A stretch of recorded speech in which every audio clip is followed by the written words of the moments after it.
Abra su Biblia, si es tan amable, al cuarto capítulo de Gálatas. Estamos viendo esta epístola maravillosa, la cual enfatiza la salvación por la fe únicamente. Ese es el mensaje cristiano. Esa es la razón por la que hubo una reforma protestante. La salvación no es por la fe, más obras, no es un esfuerzo de cooperación entre el pecador y Dios. Dios hace un poco y usted hace un poco y juntos todo funciona para que sus pecados sean perdonados y usted pueda entrar al cielo santo de Dios, sino que más bien la Biblia es clara en enseñar que la salvación es totalmente una obra de Dios y lo único con lo que el pecador contribuye es simplemente una mano abierta.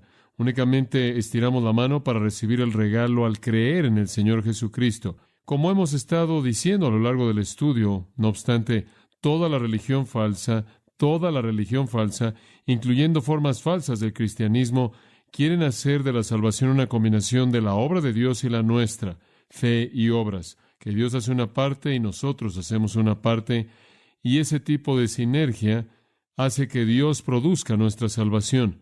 Esa es la herejía que define a toda religión falsa, que de alguna manera usted puede contribuir a ser rescatado del juicio por sus propias obras. Pablo predicó el evangelio verdadero de salvación mediante la fe únicamente en Cristo. Él plantó algunas iglesias en Galacia, como lo hizo en muchos otros lugares, en el mundo mediterráneo en el primer siglo, y no mucho tiempo después de que Pablo predicó el evangelio, iglesias eran plantadas y gente era convertida. No mucho tiempo pasaba hasta que algunos maestros judíos venían y le decían a los creyentes que lo que Pablo les había dicho no era verdad. La salvación no es por la fe únicamente, es por la fe más obras.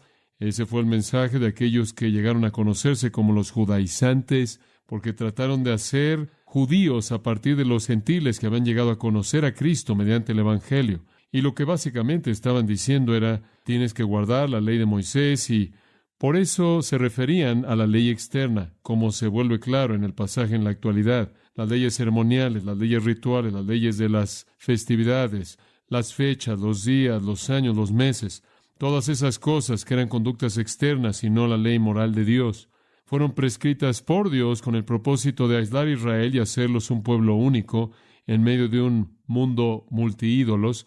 Debían ser los monoteístas que adoraban al Dios vivo y verdadero, y entonces Dios les dio algunas leyes externas simbólicas y rituales para apuntarlo en la especie de infancia del desarrollo de la religión verdadera. Pero cuando Cristo vino, todos esos ABCs, todas esas cosas elementales cesaron, y la esclavitud de la ley se acabó, y Cristo se convirtió en la sustancia, y todo eso pasó como la mera sombra. No obstante, hubieron judíos que decían venir de Jacobo, líder de la iglesia en Jerusalén, decían ser creyentes en Cristo, y promovían que usted necesitaba añadir obras. Entonces Pablo en el libro de Gálatas está dando una serie de argumentos en contra de la salvación por la fe y obras. Y el que estamos viendo en el capítulo 4, versículos 1 al 11, es un argumento muy poderoso. Tiene que ver con adopción. Y él está diciendo a los Gálatas, ustedes ya han sido adoptados como hijos de Dios, con todos los derechos y privilegios que vienen con esa adopción. ¿Por qué creen que algo les falta? ¿Por qué quieren regresar a lo que ustedes solían tener, la sombra, cuando ustedes tienen la sustancia y la realidad? Entonces, este es otro de sus argumentos para la salvación por la fe únicamente. Permítame leerle los 11 versículos de apertura, capítulo 4 de Gálatas. Pero también digo, entre tanto que el heredero es niño, en nada difiere del esclavo, aunque es señor de todo, sino que está bajo tutores y curadores hasta el tiempo señalado por el Padre. Así también nosotros, cuando éramos niños, estábamos en esclavitud bajo los rudimentos del mundo. Pero cuando vino el cumplimiento del tiempo, Dios envió a su Hijo, nacido de mujer y nacido bajo la ley, para que redimiese a los que estaban bajo la ley, a fin de que recibiésemos la adopción de hijos. Y por cuanto sois hijos, Dios envió a vuestros corazones el Espíritu de su Hijo, el cual clama, Abba, Padre. Así que ya no eres esclavo, sino hijo, y si hijo, también heredero de Dios por medio de Cristo. Ciertamente en otro tiempo, no conociendo a Dios, servíais a los que por naturaleza no son dioses, mas ahora, conociendo a Dios, o más bien siendo conocidos por Dios, ¿Cómo es que os volvéis de nuevo a los débiles y pobres rudimentos a los cuales os queréis volver a esclavizar? Guardáis los días, los meses, los tiempos y los años. Me temo de vosotros que haya trabajado en vano con vosotros. Esto es tan serio que Pablo se pregunta si sus esfuerzos han sido para nada. Los Gálatas habían oído el evangelio verdadero de la salvación por la fe, lo creyeron, habían confiado en Cristo y se habían convertido en creyentes verdaderos.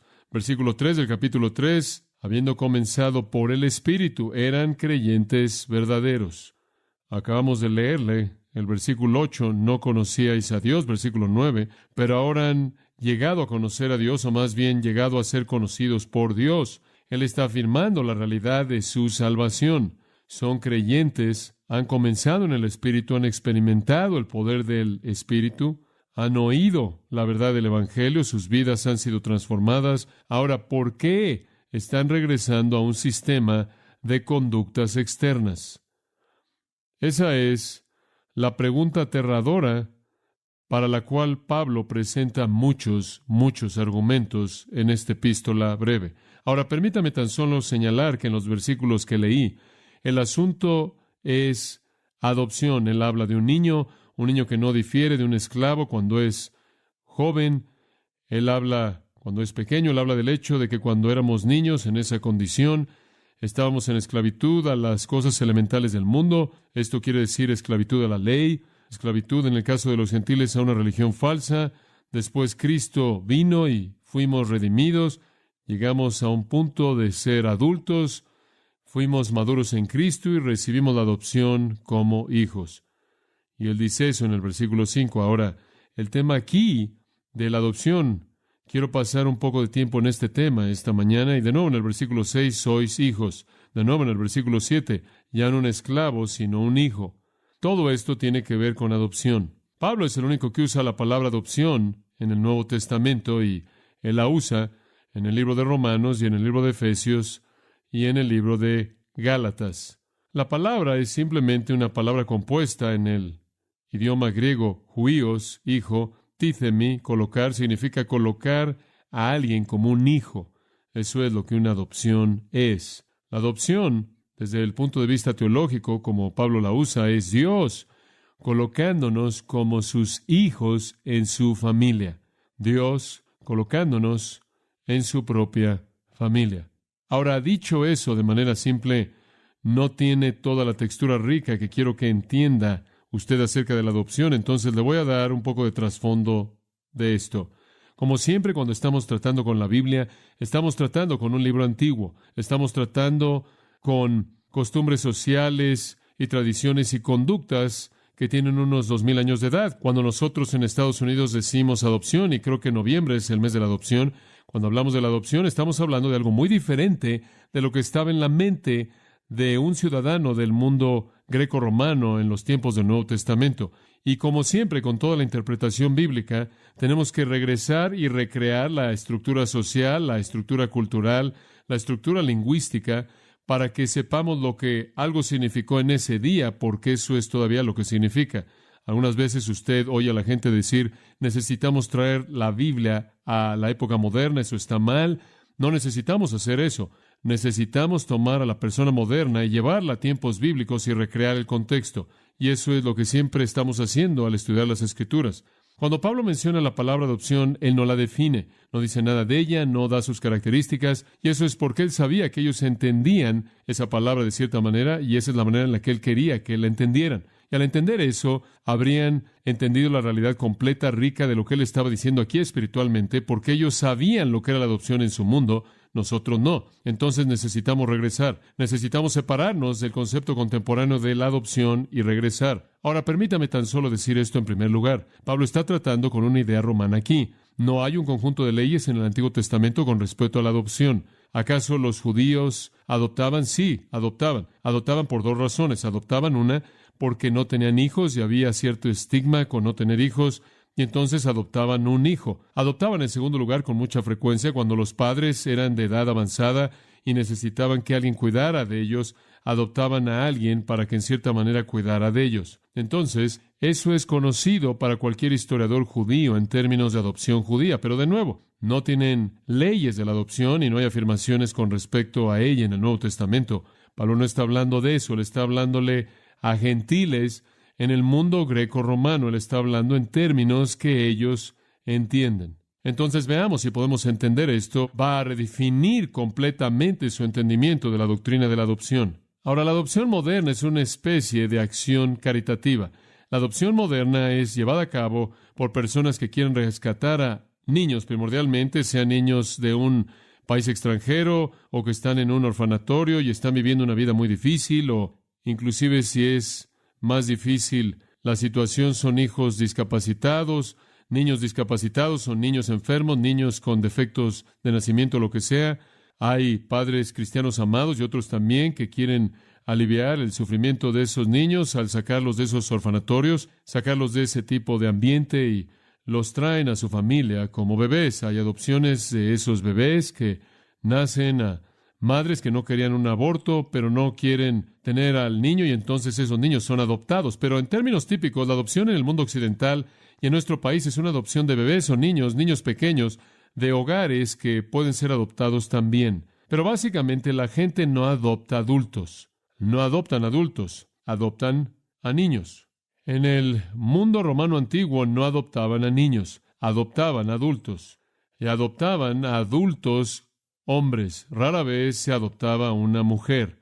Esa es la razón por la que cuando Pablo habla de la adopción, él habla de hijos, porque la adopción se realizaba con un hombre, hombres jóvenes adultos.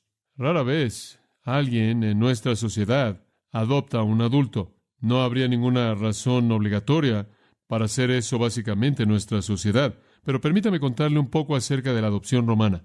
Casi siempre un hombre adulto de 20 años de edad y más, inclusive llegando a los 30, eran adoptados por familias ricas, familias de estatus, familias con un patrimonio, familias de prominencia, y virtualmente todos esos tipos de familias adoptaban. Inclusive si tenían hijos hombres, adoptaban. Si no tenían hijos, obviamente adoptaban para tener un heredero, pero si tenían hijos que no pensaban que eran aptos para el futuro de la familia, ellos adoptaban a otro hijo. Y por cierto, había una facultad en la Roma antigua llamada patria potestas, la cual esencialmente dice el poder del padre, y un padre podía desheredar a un hijo que había tenido biológicamente con mayor frecuencia que no. Sería una niña, pero el padre también podía desheredar un hijo, también podía vender a un hijo para adopción, él también podía matar a un hijo por la razón que él quisiera. Entonces el padre tenía poder absoluto sobre sus hijos. Y si no tenía hijos, o si tenía hijos que no quería que se convirtieran en los herederos de su patrimonio, él adoptaba. Eran escogidos no como bebés, porque muchos bebés no sobrevivían la niñez. Usted no pasaba por toda la adopción para tener un bebé que moriría. Además, usted no sabía qué tipo de hombre joven este bebé se volvería. Entonces, se esperaban hasta que estuvieran en sus 20 o 30 y pudieran ver su potencial de liderazgo, sus aptitudes mentales, su fortaleza física, su sabiduría. Estaban buscando a alguien que fuera el siguiente patria familias, el padre de la familia. El padre quería a alguien que liderara el patrimonio. El propósito era realmente singular: traer un heredero a la familia que fuera digno de este patrimonio y pudiera garantizar el futuro de que ese patrimonio siguiera en adelante. Y esto sucedía porque no tenían hijo que pensaban que estaba calificado. Y habían familias que tenían más hijos de lo que necesitaban.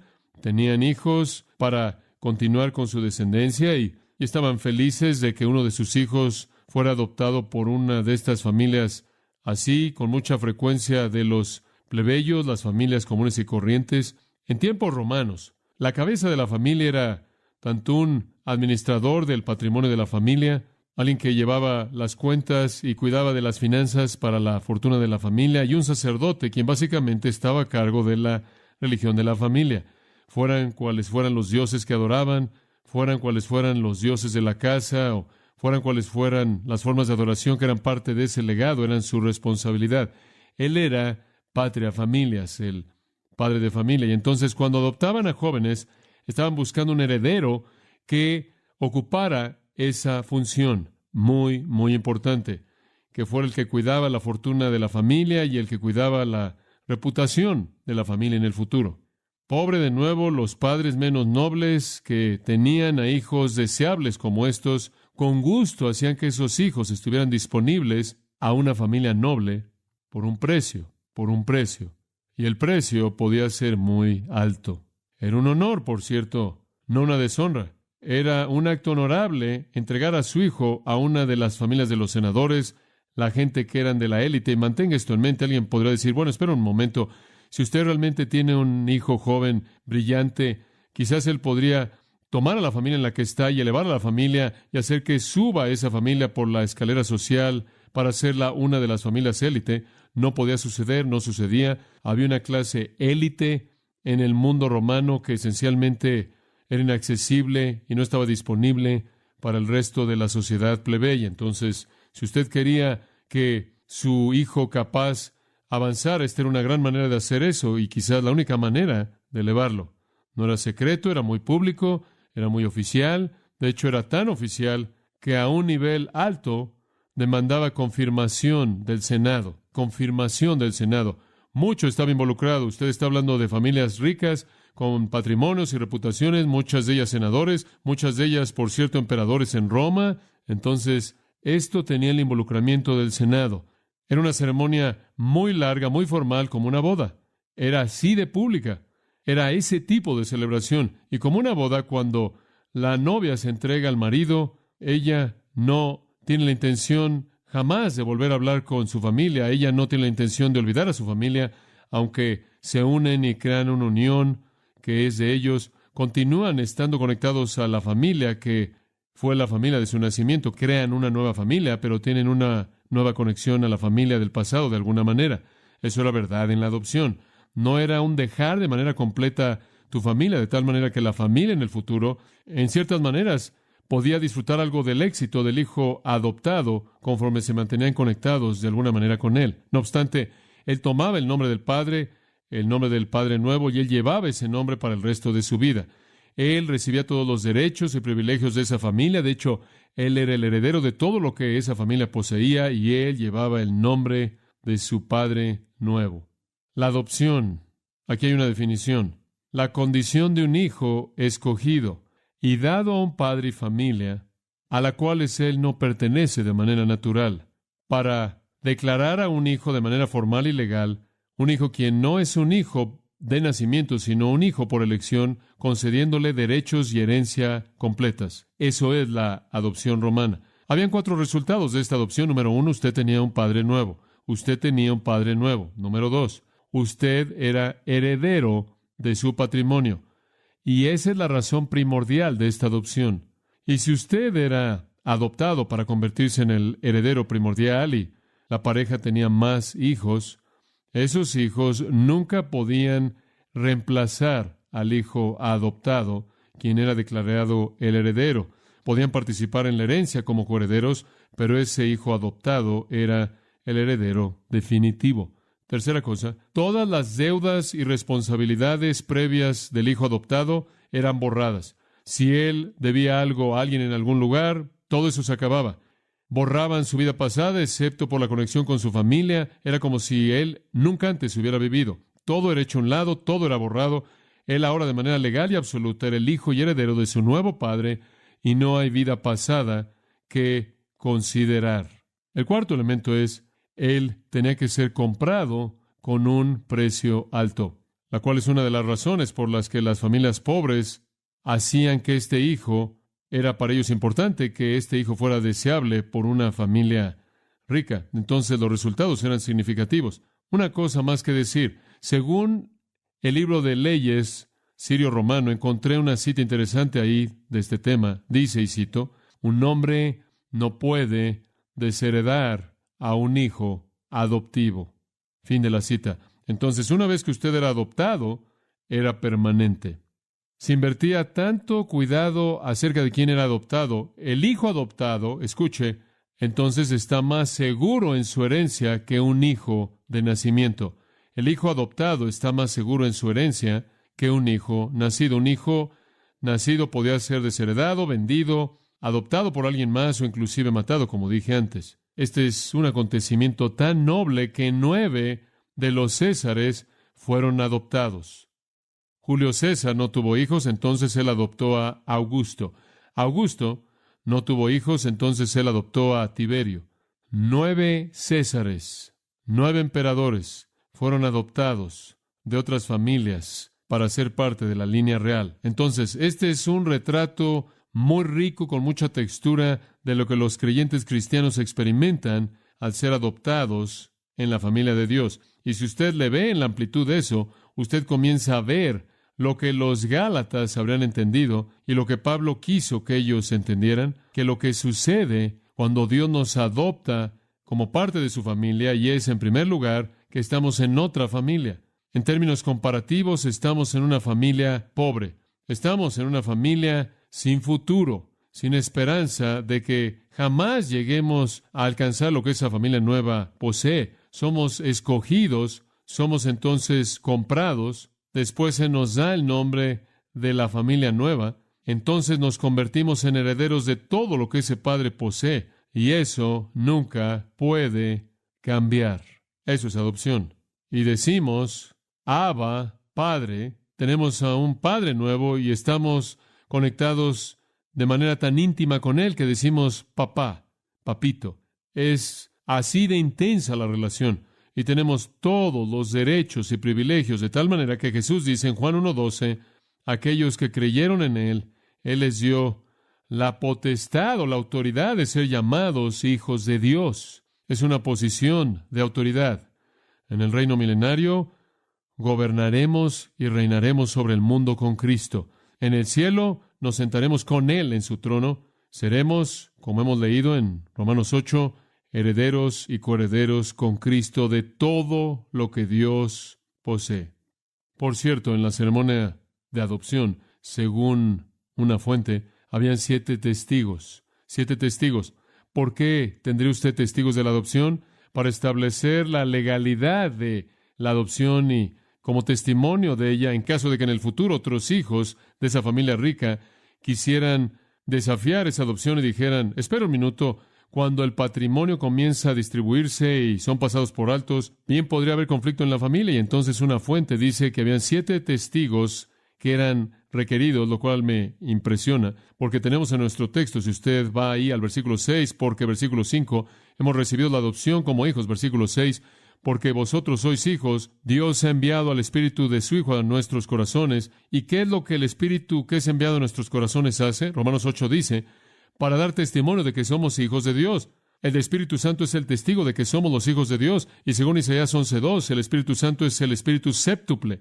En Isaías 11:2 hay 7 características del Espíritu Santo.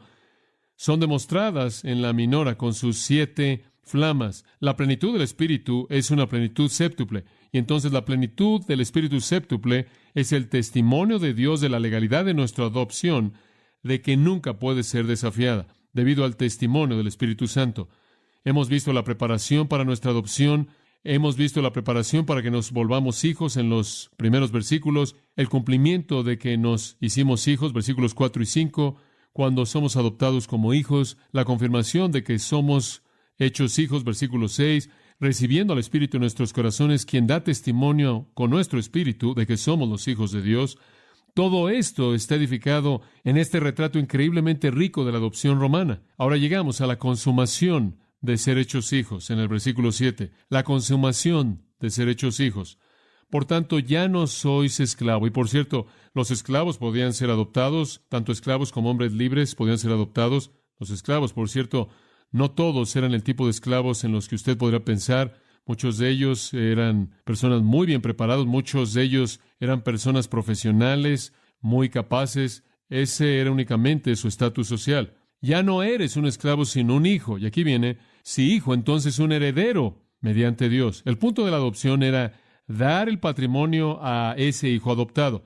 Era que él fuera el heredero a través de Dios, por la agencia inmediata de Dios. Dios está escogiendo un heredero. Piense de su salvación de esa manera. Él lo escogió a usted antes de la fundación del mundo para que fuera un heredero de todo lo que Él posee. Esta es la naturaleza magnánima de la gracia y el amor de Dios. Esto es sorprendente, sorprendente. El tipo de trivialidades necias que usted oye de la gente que predica, entre comillas, el evangelio de la prosperidad, acerca del hecho de que Jesús quiere que usted tenga un auto nuevo, una casa nueva, fuera de ser una mentira, es tierra sin valor comparada con heredar todo lo que Dios posee en la gloria de su reino y presencia eternos. ¿Qué me importa qué tipo de auto manejo?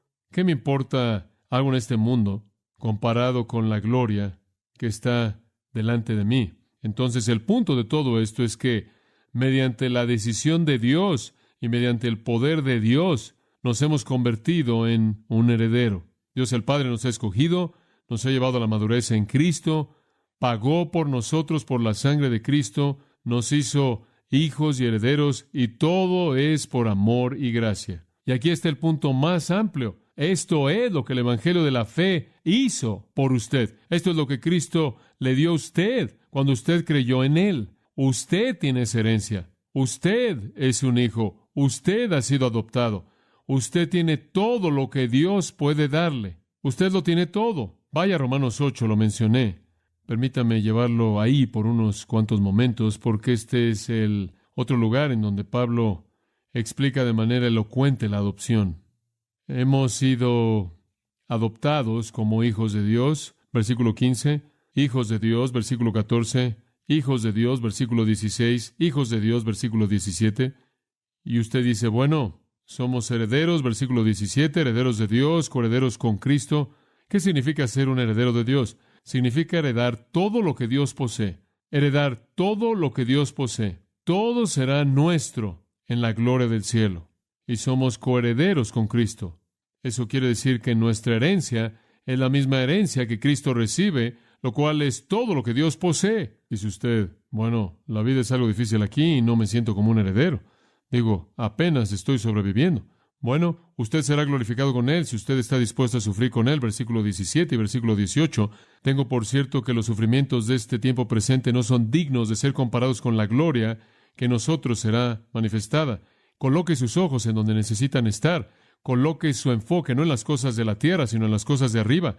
El sufrimiento en esta vida no es digno de ser comparado con la gloria que será revelada en nosotros, y esa es la gloria completa de todas las posesiones de Dios. Y es sorprendente, promesas impresionantes. Dice usted, bueno, ¿cómo sé que voy a recibir eso? Vaya al versículo 28.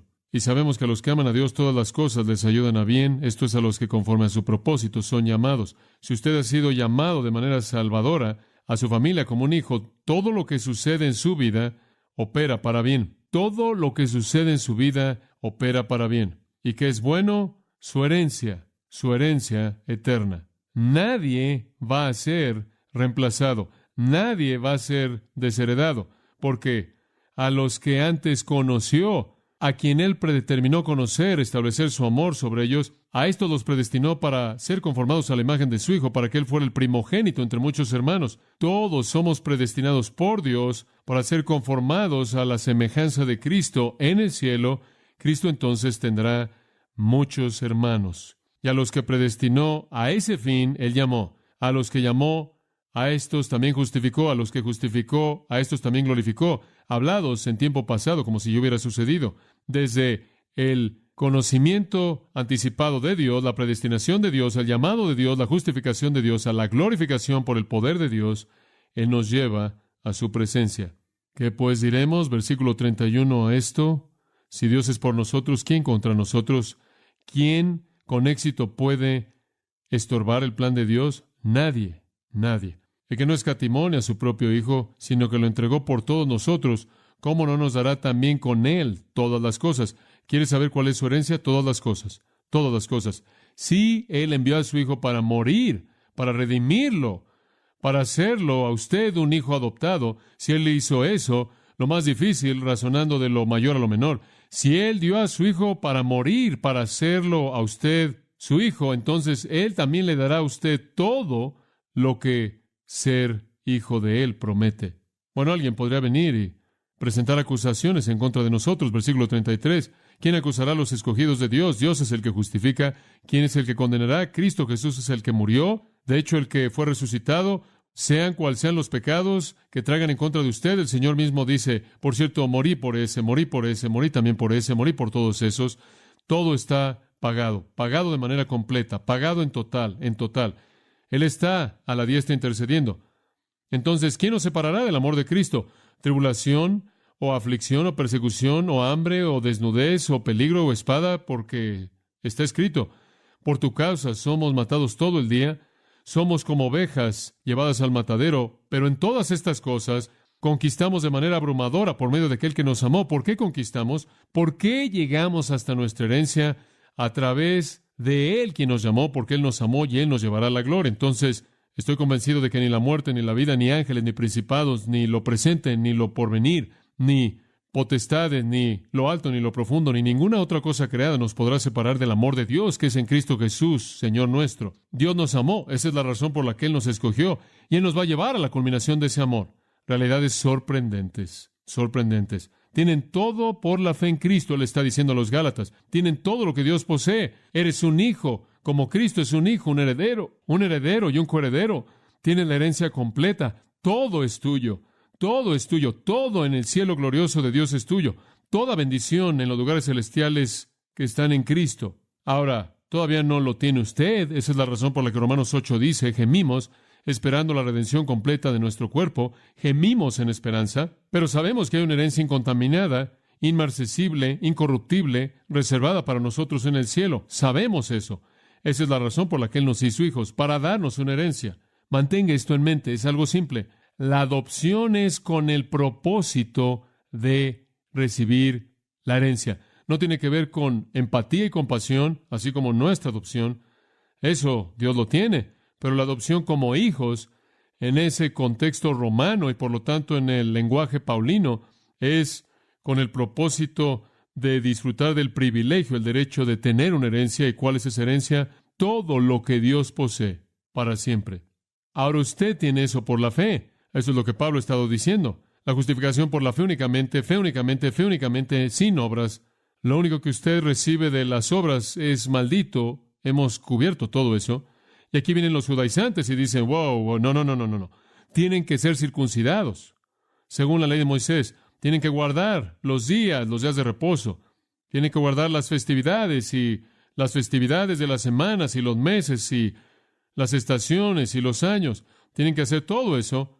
De lo contrario, no van a lograrlo. Y Pablo dice, eso es absurdo de manera total. Observa el versículo 8. Vosotros sois hijos, eran esclavos, no obstante, en el tiempo cuando eran esclavos, cuando no conocían a Dios, eran esclavos a aquellos que por naturaleza no son dioses.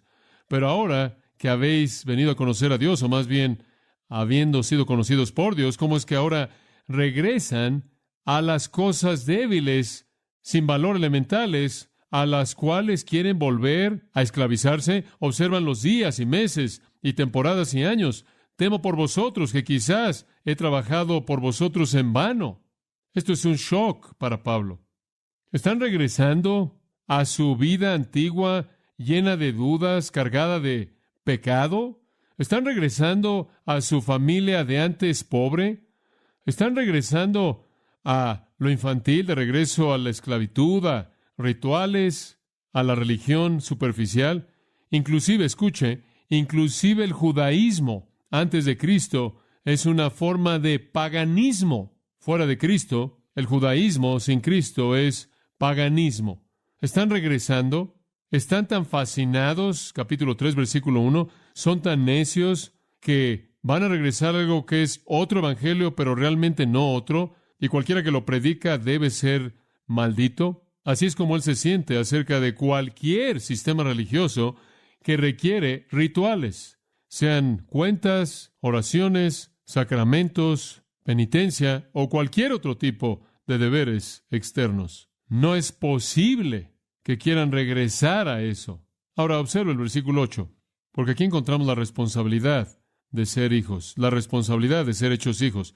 La adopción traía responsabilidad en el mundo antiguo. Usted necesitaba ser leal a su Padre nuevo. Usted necesitaba mostrar gratitud por su amor, gratitud por su gracia. Usted necesitaba mostrar un aprecio por la herencia que se le daba a usted. En el momento, en el tiempo, antes de que llegaran a conocer a Cristo, no conocían a Dios. Versículo 8. Eran esclavos a aquello que por naturaleza no son dioses. Solo hay un Dios verdadero en el universo, solo un Dios verdadero, el Dios y Padre de nuestro Señor Jesucristo. La única manera de conocer a Dios es mediante Cristo. Nadie viene al Padre sino por mí.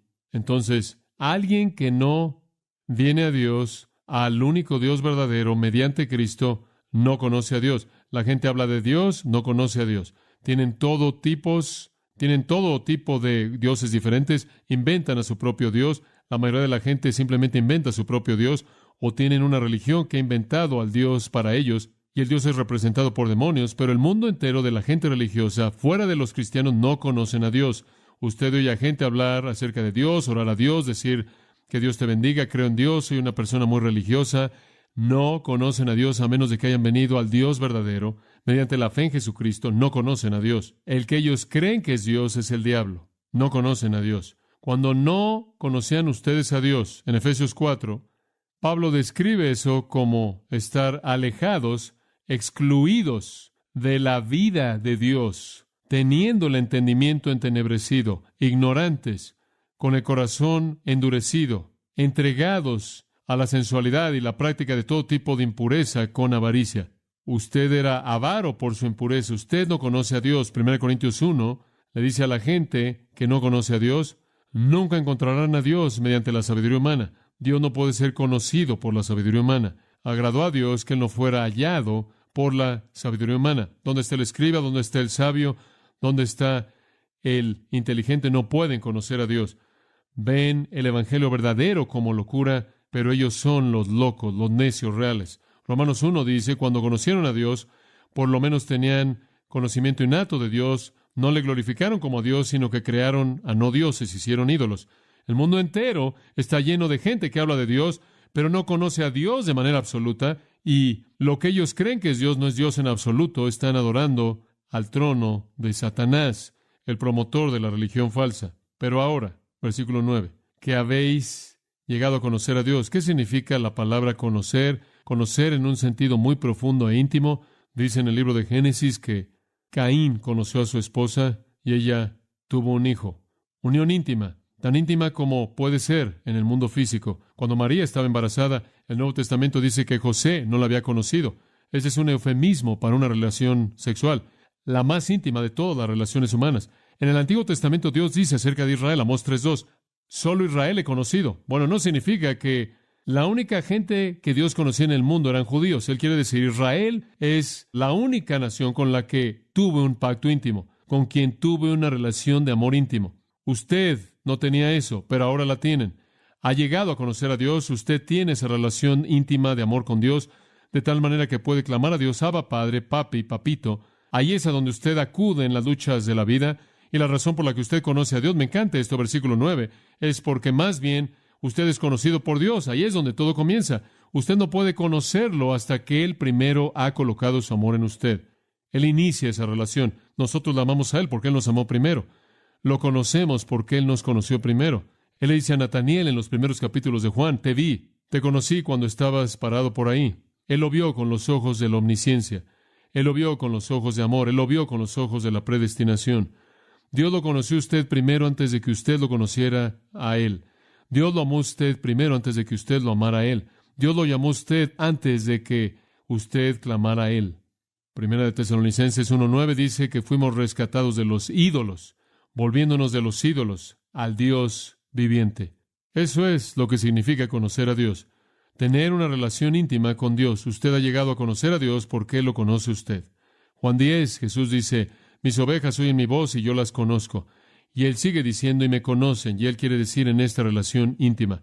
Ustedes han llegado a conocer a Dios, son creyentes, y Él está hablando, claro, de manera general, hasta donde Él sabe. Esta es la maravilla de la salvación. Ustedes que no conocían a Dios, ahora conocen a Dios y claman, Abba Padre, y ustedes son conocidos por Dios porque nadie puede venir a mí, Jesús dijo, si el Padre que me envió no le trajere. Juan 6:44. Entonces, ahora que conocen a Dios, porque Dios los conoce a ustedes, ¿cómo es? Versículo 9, que regresan, esa es la palabra para convertido. ¿Cómo es que ustedes están convirtiéndose de reversa otra vez a las cosas débiles y sin valor elementales? Cualquier forma de religión falsa, incluyendo esclavitud a la ley mosaica por parte de los judíos, es algo elemental, débil y sin valor cuando es comparada con el evangelio verdadero en Cristo. ¿Desean otra vez estar esclavizados? ¿Están convirtiéndose de regreso? ¿Están regresando a su religión antigua? ¿Están regresando al judaísmo, el cual ni siquiera era su religión antigua, pero están regresando a una religión que una vez fue el plan de Dios, pero ha sido reemplazada? ¿Están regresando a lo que ahora es la concha de una religión verdadera y en sí misma es falsa? El legalismo es una religión falsa. Regresar a leyes alimenticias, regresar a observar el día de reposo, regresar a festividades y festivales, Pascuas. ¿Están regresando a aquello de lo que fueron librados? ¿Están regresando a su familia antigua, a su esclavitud antigua? ¿No es suficiente el ser hijos? ¿Están yendo de regreso? Esto no es profundo. Usted sabe, usted ve las religiones y usted piensa que algo en cierta manera es informal, si es como esto, y después usted ve representado, si usted ve una catedral o ve algo así en la televisión y usted ve todos los disfraces, todo el brillo que constituye ese tipo de situación y usted tiene el sentimiento que eso es profundo. Esa no es religión que avanza, esa es una religión que está atrás, de regreso a las cosas elementales, débiles y sin valor, de regreso a cosas simples, simplistas. Esa no es religión avanzada, es una religión que ha retrocedido.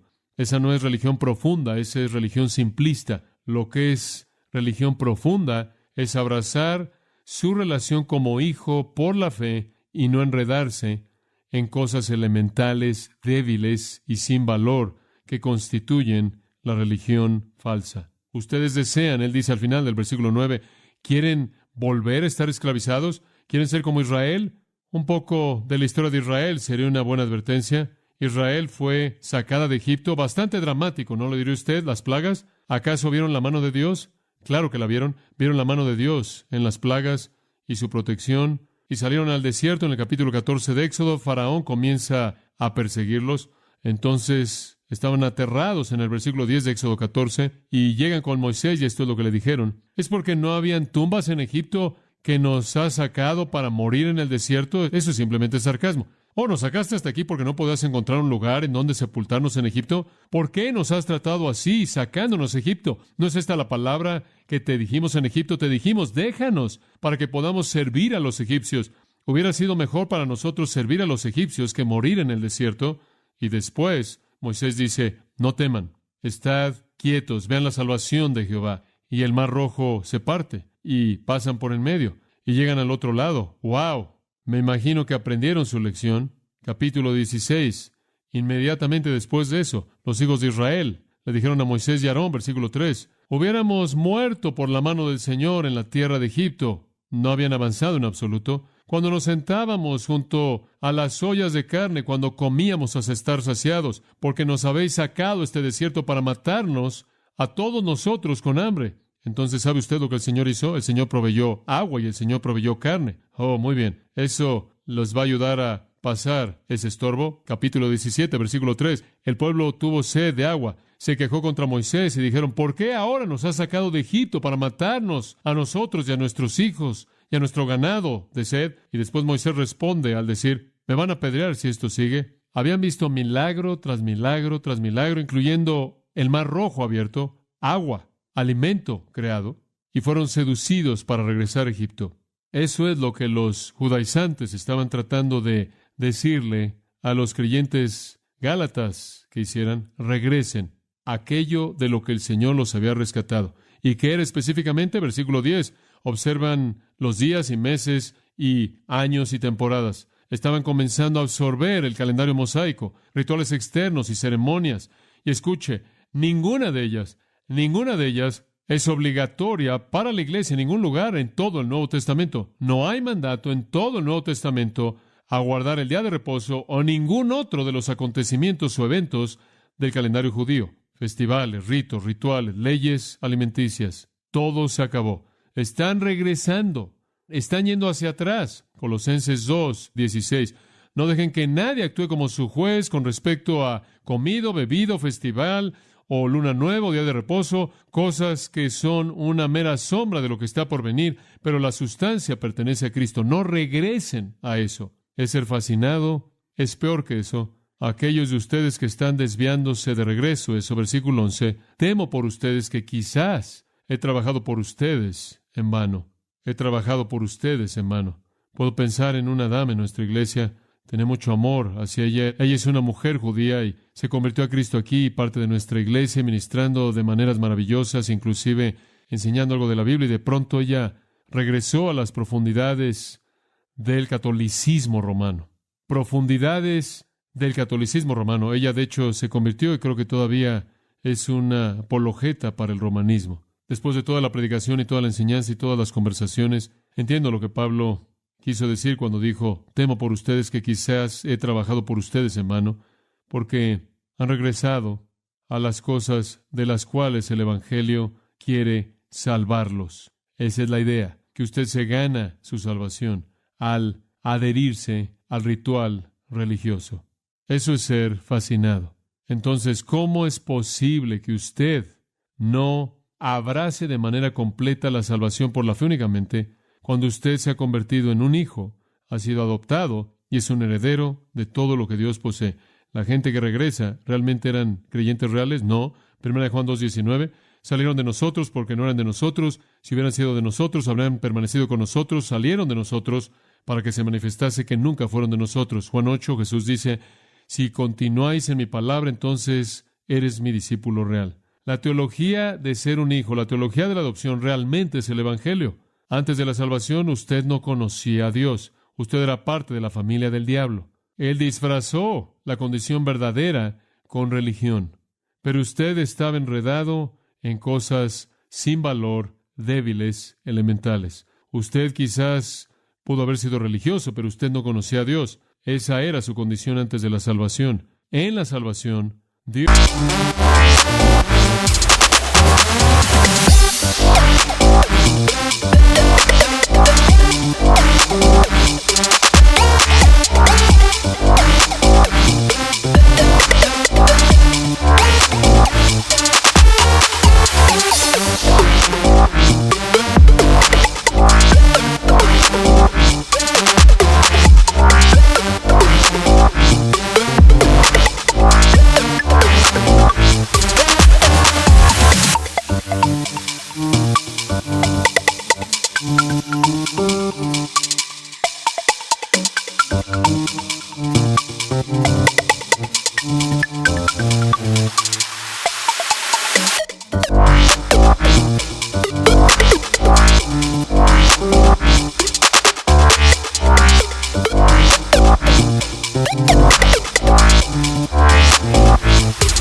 Amén. Amén. Amén. Amén. Amén.